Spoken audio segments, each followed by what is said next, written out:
জাতিসংঘের উদ্যোগে আজকে একটা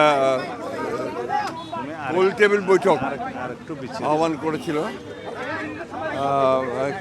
এখানে রাজনৈতিক দলের কয়েকজন নেতা ছিলেন, খুব সিলেক্টেড দেখলাম। আর দেখলাম কমিশনের প্রধানরা ছিলেন। মূলত এখানে যে সংস্কারের ব্যাপারগুলো যেগুলো আপনার যে কমিশনগুলো করা হয়েছে সেই সম্পর্কে জাতিসংঘের মহাসচিবকে অবহিত করা হয়েছে।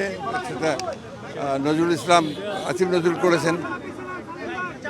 আমরা আমাদের বক্তব্যের মধ্যে যে কথা আমরা বলে আসছি সে একই কথা বলেছি আমরা, যে সংস্কার তো অবশ্যই করতে হবে। আমরা তো সংস্কারের কথা সবার আগে বলেছি, সেই সংস্কারটা অবশ্যই করতে হবে, কিন্তু সেই সংস্কারটা যত দ্রুত করা যায়।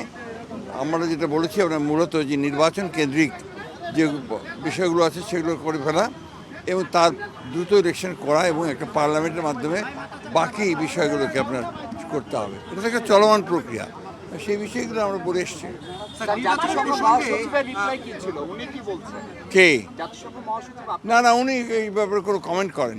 এটা আমাদের আভ্যন্তরীণ ব্যাপারে জাতিসংঘের তরফ থেকে বলা হয়েছে এটা বাংলাদেশের আভ্যন্তরীণ ব্যাপার। আপনারা বসে রিফর্মস কি নেবেন সেটা ঠিক করেন এবং ইলেকশন যা হবে সেটা বাংলাদেশের মানুষ হবে।